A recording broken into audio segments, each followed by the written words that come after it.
Livro Espiritismo na Arte. De Leon Denis, 1922. Parte 4.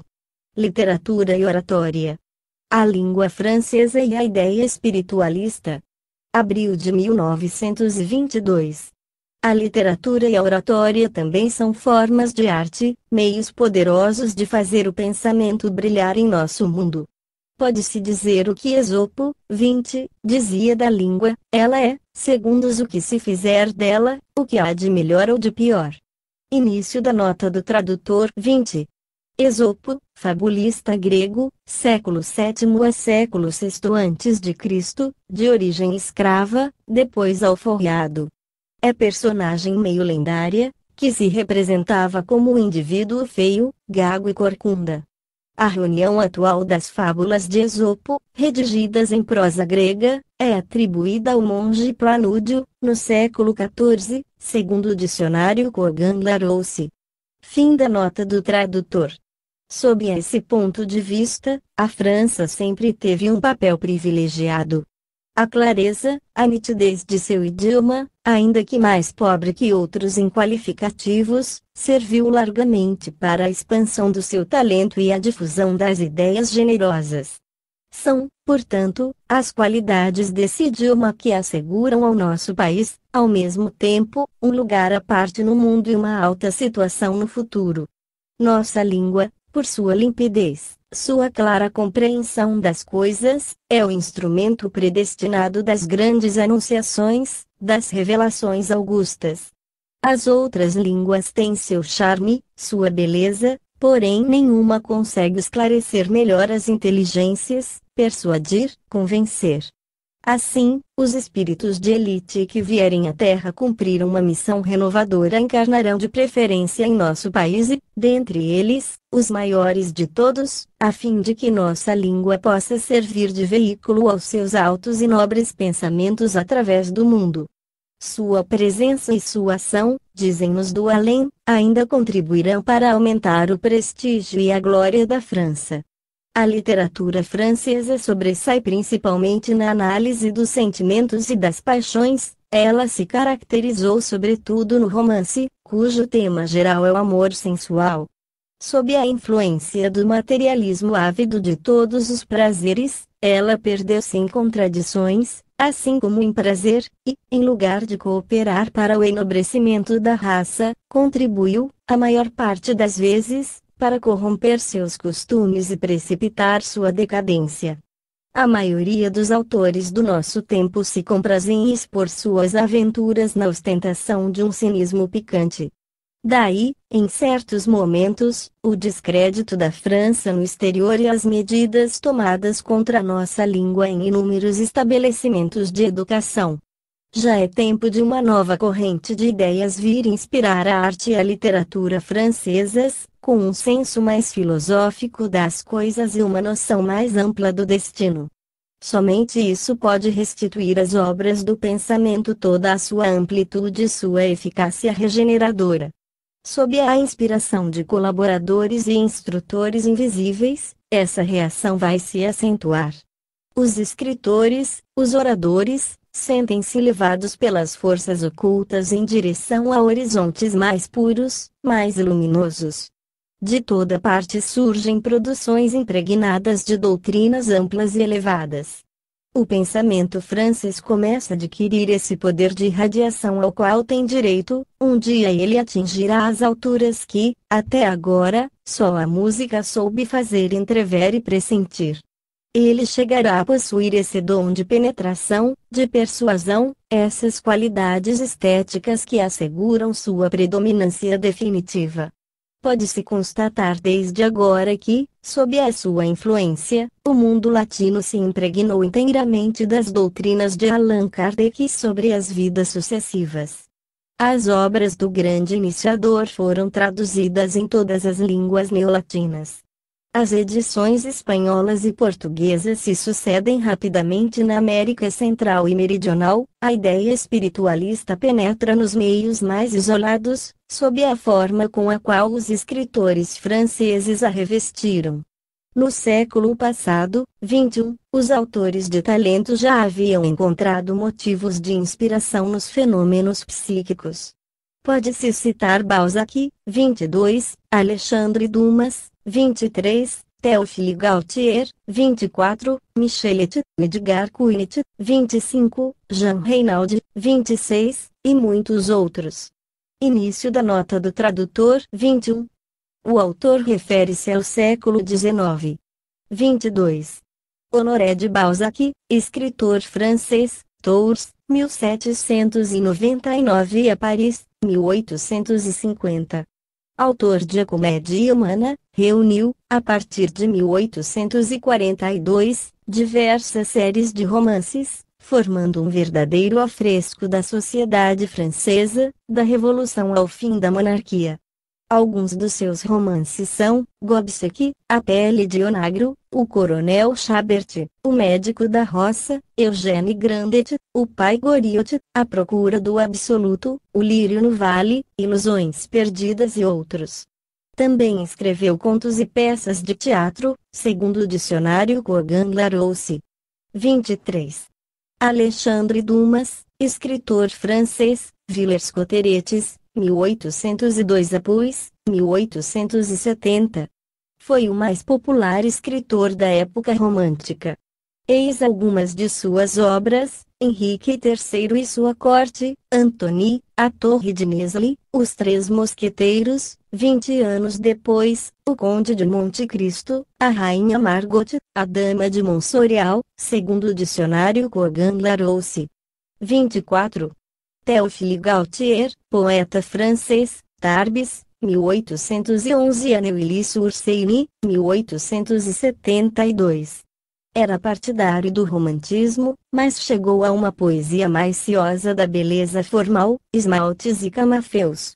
Escreveu, entre outros, o romance Capitão Fracasso e obras de crítica literária e artística, segundo o dicionário Kogan-Larousse. 25. Edgar de Quinet, historiador francês, Bourg-en-Bresse, 1803 a Paris, 1875. Filósofo idealista e ateu, historiador liberal. Obras principais: O Gênio das Religiões, As Revoluções da Itália, segundo o dicionário Kogan-Larousse. 26. Jean Reynaud, filósofo e político francês, nasceu em Lyon, 1806 a 1863. Autor de Terra e Céu, segundo o Dictionnaire Nouveau Petit Larousse Illustré. Fim da nota do tradutor. O romantismo, apesar dos seus excessos, levava a esse século, como uma onda muito grande, a noção do divino e da imortalidade. Assim, os homens de 1830 e de 1848 tinham um caráter mais enérgico e uma importância mais nobre que os homens políticos da nossa época.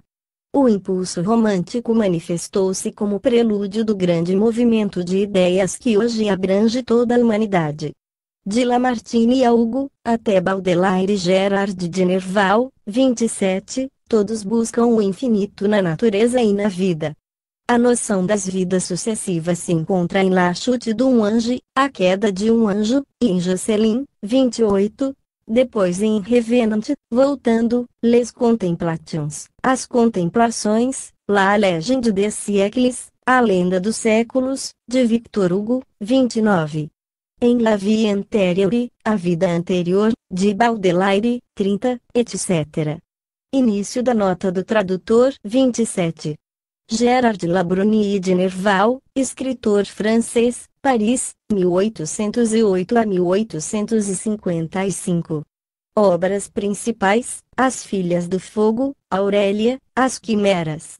Foi o precursor de Baudelaire, de Mallarmé do surrealismo, traduziu Fausto, de Goethe. Era sujeito a crises de demência, enforcou-se, segundo o Dictionnaire Nouveau Petit Larousse Illustré. 28.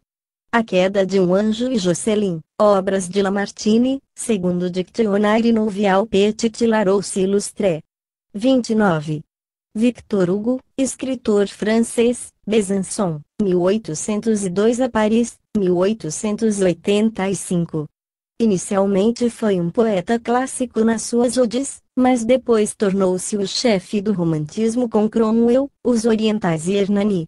Publicou ainda Nossa Senhora de Paris, Folhas de Outono, Cantos do Crepúsculo, As Vozes Interiores, Os Castigos, As Contemplações, A Lenda dos Séculos, Os Miseráveis e os Trabalhadores do Mar, entre outras obras. É considerado o mais ilustre dos poetas franceses. A influência sobre sua época, o número e a grandeza de suas obras e o papel político por ele desempenhado fizeram de Victor Hugo uma das maiores personalidades do século XIX, segundo o dicionário Kogan-Larousse. 30. Charles Baudelaire, escritor francês, Paris, 1821 a 1867. Herdeiro do romantismo e fiel à métrica tradicional, exprimiu ao mesmo tempo a tragédia do destino humano e uma visão mística do universo, onde descobriu misteriosas correspondências. Seus poemas As Flores do Mal, pequenos poemas em prosa e sua obra crítica à arte romântica são a fonte da poesia moderna, segundo o dicionário Kogan-Larousse. Fim da nota do tradutor. Em obras mais recentes, certos autores de mérito, como Paul Grandel, L. Salvage, Dr. Wilme, etc., deram mais desenvolvimento à ideia psíquica e dela fizeram sobressair as grandes consequências. Também no exterior, Rudyard Kipling, 31, dizem, e Selma Lagerlöf, 32, introduzem a reencarnação em suas obras. Início da nota do tradutor 31.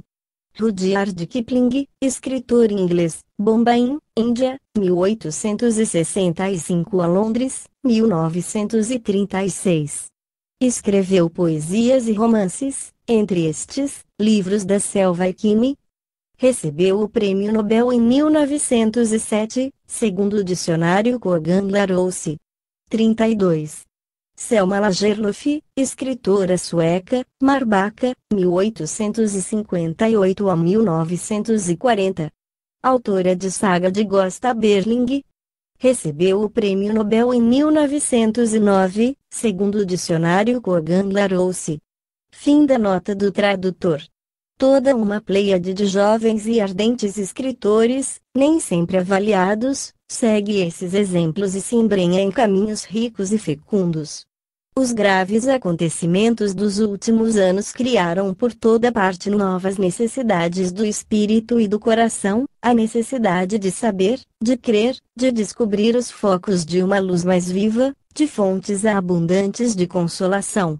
A alma da França faz esforços para se libertar das opressões do materialismo. Suas profundas intuições célticas despertam e a conduzem em direção às fronteiras espirituais onde todo um mundo invisível a chama e a atrai. A França, sua missão, a alma céltica. O talento da França é feito de equilíbrio e de harmonia. Apesar de certas faltas no passado, pode-se dizer que ele muitas vezes serviu de mediador entre as escolas mais diversas, entre os sistemas mais opostos. Ainda hoje, na ordem política, por exemplo, a França se mantém entre a reação e a anarquia. Frequentemente foi assim, no decorrer da sua história, nos domínios da arte e do pensamento. Vimos que sua língua, que é uma das expressões do seu talento, apresenta as qualidades de precisão e de flexibilidade que fazem dela um maravilhoso agente de difusão e de propaganda. Ela sabe emprestar às ideias, ao mesmo tempo, a força e a graça, e é por aí que ela pode contribuir largamente para iniciar o mundo no conhecimento das leis superiores. A literatura e a poesia francesas, melhor que todas as outras, souberam reproduzir todas as nuances do pensamento e do sentimento, a ternura, a energia, o encanto, a doçura infinita do ideal, em uma palavra, todos os sonhos sobre-humanos da arte e da beleza. O luminoso talento da França tem por papel, principalmente, reunir e fundir, em uma média equilibrada, os dois talentos diferentes, o do Sul e o do Norte, da raça latina e das raças setentrionais. Talvez, ao encontro desses elementos opostos, ao fluxo e refluxo dessas correntes diferentes, que se deve à mobilidade do seu espírito e à instabilidade por vezes enfadonha de seus desígnios, porém, sempre após os períodos de crise, em que o equilíbrio nela é alterado, o espírito nacional retorna à sua atividade e seu progresso. Sua missão, portanto, parece ser a de fornecer aos outros povos, de espírito mais lento, as indicações, as diretrizes das quais eles tiram uma aplicação prática e fecunda. É nesse sentido que a França é um agente maravilhoso de progresso e de evolução humana, por seu cuidado com a verdade e com a luz, e pela beleza das formas com as quais ela se compraz em revesti-las. São essas qualidades que lhe darão um papel preponderante na difusão do espiritismo filosófico e moral, enquanto que os países anglo-saxões estão interessados em representá-lo, principalmente sob seu aspecto científico e experimental. Após suas horas de tentativas e de obscuridade, o gênio da França, que não é outro senão a alma sempre viva e imortal da Gália, ergue-se, com um vigoroso esforço, liberta-se dos atoleiros terrestres e lança-se em direção ao céu, para ali descobrir novos horizontes, novas perspectivas sobre o futuro e mostrá-las como objetivo à humanidade em marcha. Para todos aqueles que sabem estudar e compreender o gênio da nossa raça, sob o véu do cepticismo que por vezes a recobre, a alma céltica reaparece, nas horas solenes, são seus impulsos que determinam as resoluções viris, os atos decisivos. É ela que inspira Joana d'Arc e por suas mãos livra a França do jugo dos ingleses, ainda é ela que provoca essa poderosa explosão espiritualista que, em época revolucionária, leva a todos a noção essencial de liberdade, assegurando assim o triunfo da alma moderna sobre as teorias deprimentes do determinismo e do fatalismo. É sempre ela que, nos dias sombrios de 1914, revela todas as forças vivas da nação e a conduz, heróica e sublime, diante do despotismo germânico e do militarismo teutônico. 33. Mais recentemente ainda, a alma céltica coloca a nação como um dique em oposição à onda vermelha do bolchevismo. 34. Início da nota do tradutor. 33. Teutônico, relativo aos teutões, povo antigo da Germânia que habitava as margens do Mar Báltico, relativo à Alemanha e aos alemães, segundo o dicionário Kogan-Larousse. 34. Bolchevismo, doutrina da ala esquerda majoritária do Partido Operário Social-Democrata Russo, o mesmo que comunismo, segundo o dicionário Kogan-Larousse. Fim da nota do tradutor. A França tem maiores deveres que as outras nações, porque recebeu maiores dons, mais brilhantes qualidades. Assim, suas responsabilidades são mais pesadas e mais extensas. Hoje, uma tarefa, mais importante do que todas as outras, desenha-se para ela no mundo inteiro. Trata-se de iniciar os homens nas belezas de um futuro mais vasto, mais rico que aquele que as concepções filosóficas e religiosas puderam entrever. Trata-se de guiar a ascensão humana em direção ao grau mais elevado do pensamento, onde se acendem os clarões de um novo dia, a aurora de uma civilização mais nobre e mais digna, livre dos flagelos que, até aqui, entravaram o caminho áspero e doloroso da humanidade. As outras nações têm, cada uma, a sua tarefa importante, mas a França ultrapassa todas pela variedade de suas aptidões e de suas atividades. É por isso que o mundo inteiro tem os olhos fixos sobre ela, esperando o sinal que traçará sua nova evolução. Ó alma viva da França, desliga-te das pesadas influências materiais que ainda te oprimem, eleva-te até esse nobre ideal que é tua missão adquirir e propagar no mundo. Somente quando a nova revelação for conhecida por todos os povos, quando ela tiver dado à sua expressão a forma magnífica do teu talento, é que os homens compreenderão seu grande destino, bem como os deveres e os encargos que ele lhes impõe, e a justiça e a paz enfim reinarão sobre a terra regenerada. E por esse meio teu papel aparecerá aos olhos de todos. Tu serás respeitada pelas gerações, e a tua glória se iluminará com um brilho que nada poderá mais empanar. A oratória e o gesto, a inspiração dos grandes oradores. Na oratória, o movimento do pensamento é representado não apenas pela palavra, mas também pelo gesto que sobre ele chama atenção e acentua seus efeitos. Nisso, mais que em qualquer outra matéria, uma justa medida se impõe porque tanto excesso como ausência de mímica devem ser igualmente evitados com cuidado. A maior parte dos grandes oradores recebe a inspiração do invisível. Essa inspiração chega até eles em ondas rápidas e faz surgir as expressões, as formas, as imagens que provocam o entusiasmo das multidões. Em certos momentos, eles se sentem como se fossem erguidos da terra e levados por uma corrente irresistível.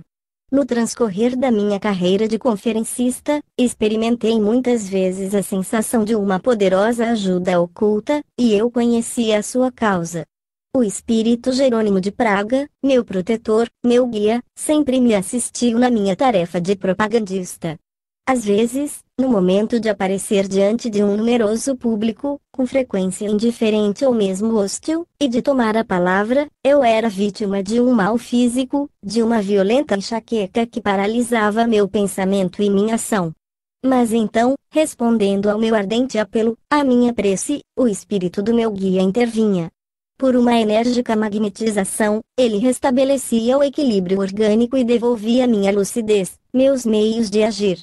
Outras vezes, após debates contraditórios que duravam várias horas, após lutas oratórias com contraditores obstinados, materialistas ou religiosos, apesar do meu esgotamento, eu ainda encontrava inflexões, entonações vibrantes que pasmavam e abalavam o auditório.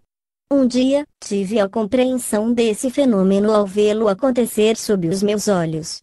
Encontrava-me em Aix-les-Bains, na igreja paroquial, no decorrer de uma solenidade religiosa em homenagem a Joana d'Arc. Na presença do cardeal do Billardi e de uma multidão compacta, um jovem padre subiu ao púlpito para pronunciar o panegírico, 35, da heroína. Início da nota do tradutor 35. Panegírico, discurso público de louvor, de elogio a alguém, segundo o dicionário Kogan-Larousse. Fim da nota do tradutor. Minha médium, a senhora Forget, que estava sentada ao meu lado, disse-me de repente: vejo o espírito Jerônimo, ele está de pé no púlpito, atrás do padre. Fiquei atento ao que ia se passar. O jovem padre começa com um tom calmo, suas frases harmoniosas se desenrolavam com método, depois, pouco a pouco, o tom se eleva, a voz torna-se vibrante, por fim, inflexões poderosas, que eu reconhecia, fizeram ressoar as abóbadas do edifício. Eu tinha um exemplo do que se produzira comigo em muitos casos. Essa inspirada eloquência eu encontrei em certos médiuns, bastante raros na verdade.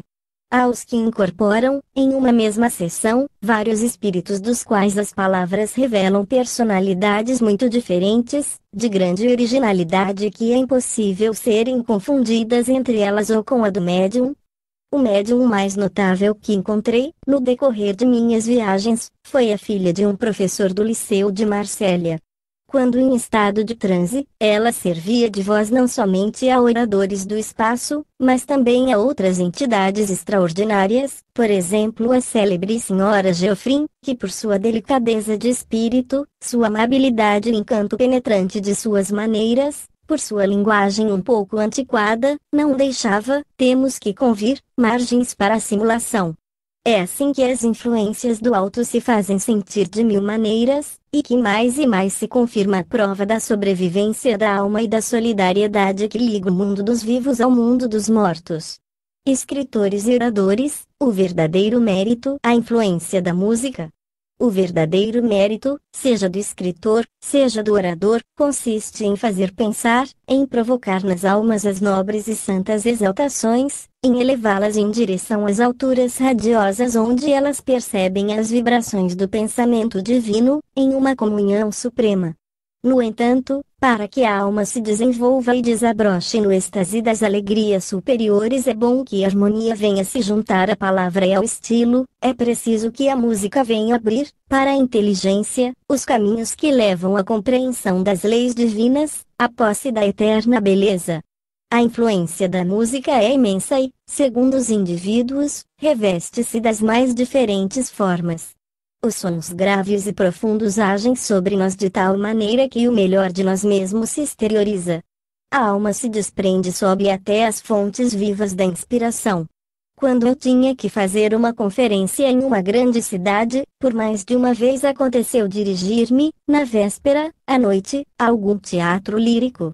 Lá, escondido no fundo de um camarote, completamente isolado, eu me desinteressava de tudo o que se passava na sala ou no palco, para me deixar embalar pela obra musical. Sob a ação combinada dos instrumentos e das vozes, uma onda de ideias crescia em meu cérebro, um desabrochar de pensamentos e de imagens surgia das profundezas do meu ser.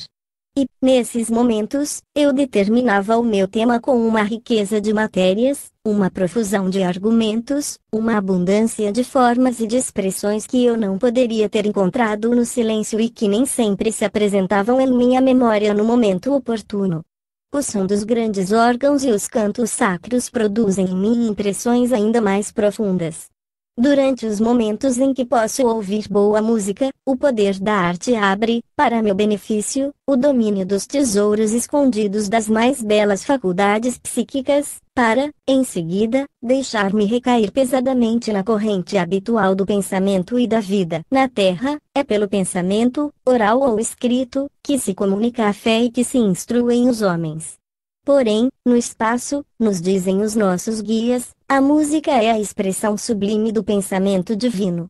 Já aqui na Terra, pode-se observar que um escritor ou um orador que estude a harmonia vê crescer, em proporção, os recursos da sua imaginação, sua penetração das coisas e sua facilidade em exprimi-las.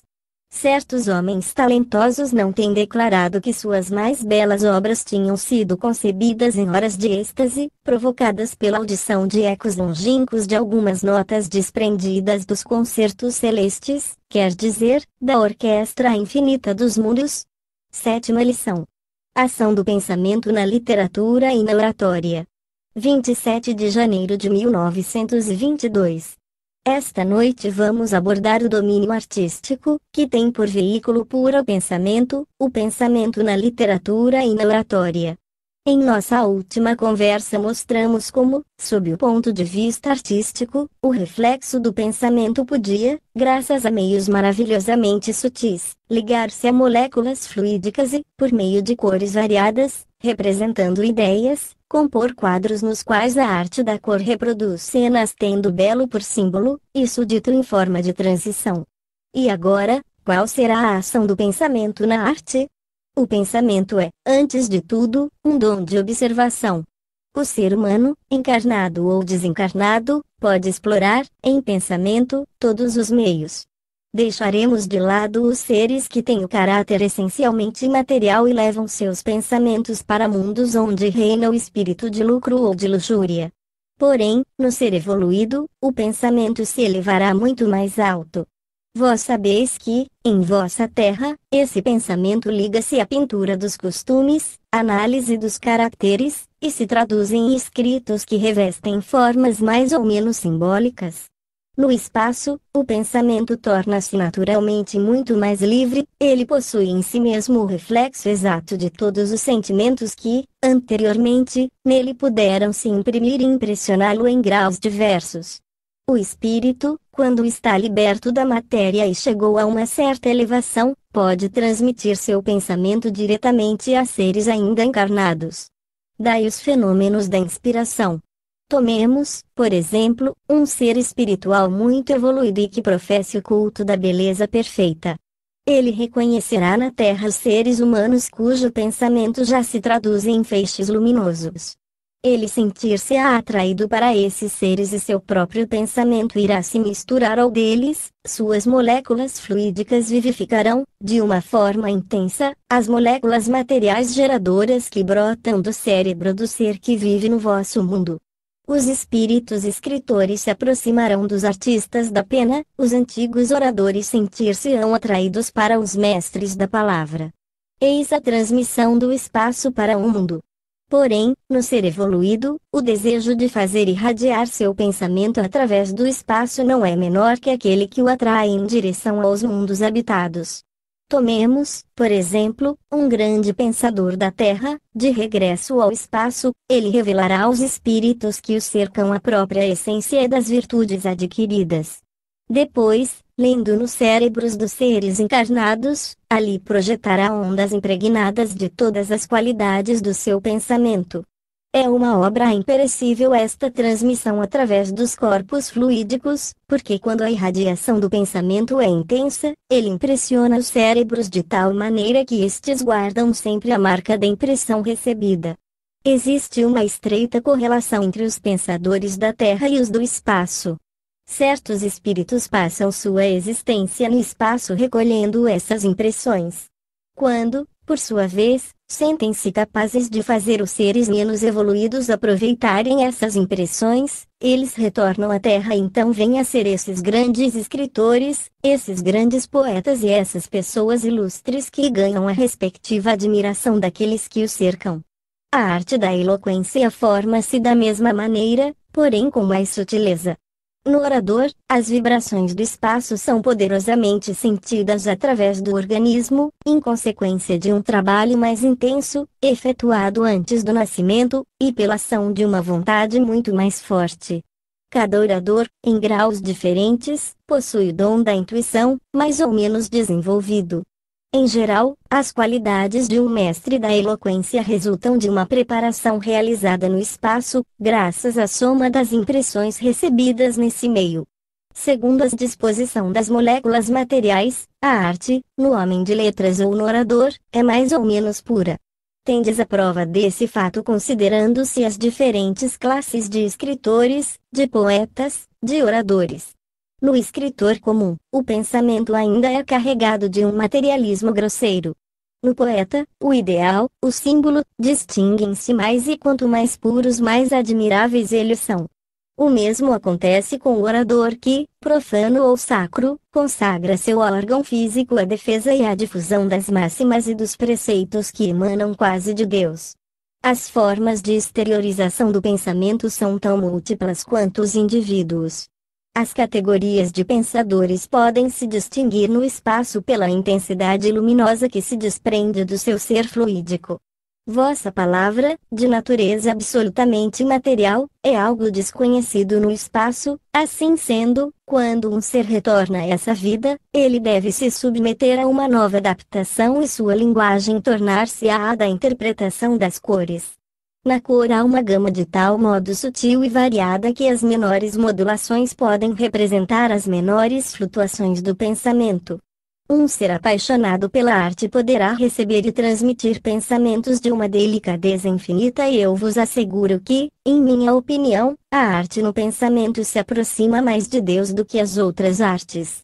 Que delícia é para nós, no espaço, sentir as vibrações de um ser tendo o caráter de uma pureza, de uma elevação notáveis e que se traduzem por radiações de uma tonalidade maravilhosamente rica em átomos fluídicos. Não retornarei aqui à análise de todos os domínios do pensamento.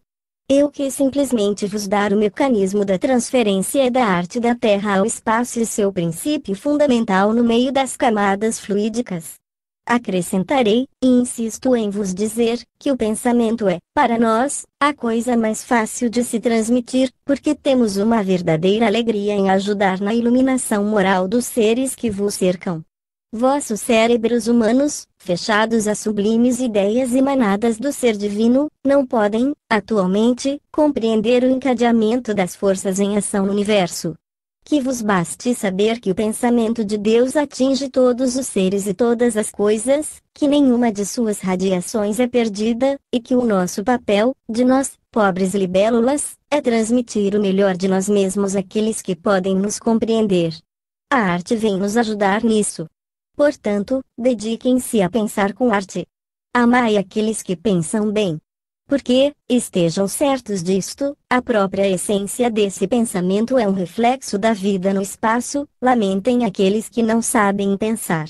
A arte é uma das formas da beleza e, como o pensamento, ela deve ser o seu veículo, porque a beleza encerra em si mesma os princípios da bondade, da grandeza e da justiça. Oitava lição: transmissão da arte na Terra, os dons natos. 3 de fevereiro de 1922.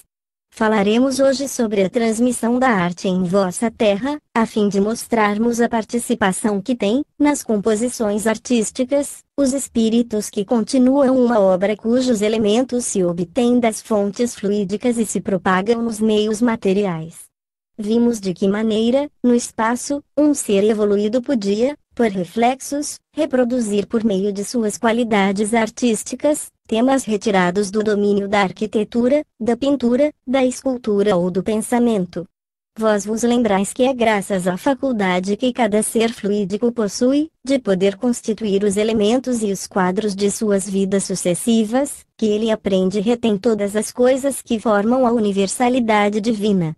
Agora eu desejo, deixando de lado o problema da intuição, vos falar do espírito reencarnado que na Terra, por exemplo, quando o desenvolvimento corporal for suficiente, poderá sentir vibrar em seu ser as moléculas fluídicas impregnadas de radiações resultantes de várias vidas no espaço, radiações estas que se podem traduzir, em vossa Terra, por supostos dons inatos que levarão a criatura a uma situação de destaque na categoria dos artistas e dos pensadores.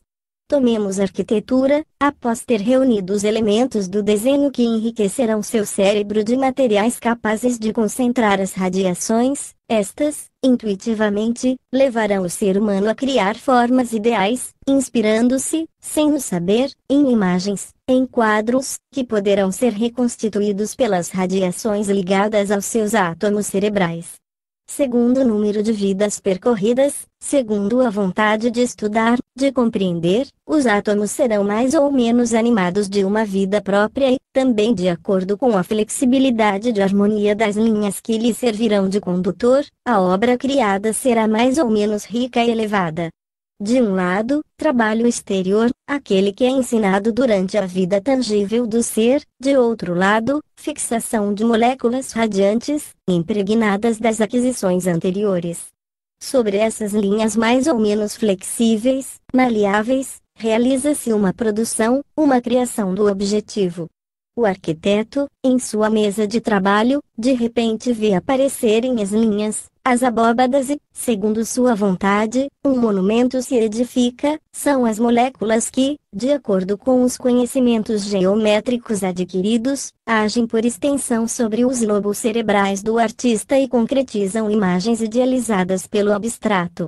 Servi-me do arquiteto como exemplo porque a arte arquitetural é, sob o vosso ponto de vista, a arte mais tangível.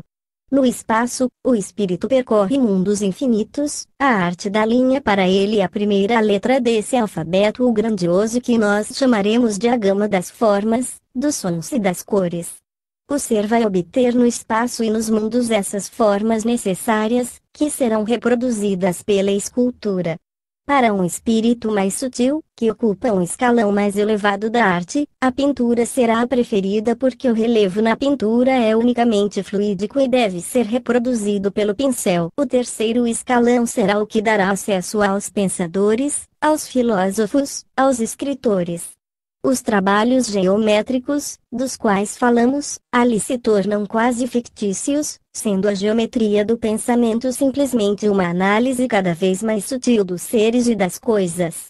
Em nossa próxima conversa abordaremos a música e eu me esforçarei para vos demonstrar como as inflexões musicais devem e podem sintetizar todas as artes, porquanto elas são o veículo da inspiração que tudo cria e anima. Em minha vida terrestre, sensibilizei-me por todas as artes, pintura, escultura, música. Agora, Deus permite que eu viva nas esferas onde tudo é vibração e eu desejo vos dar um resumo desta vida celeste.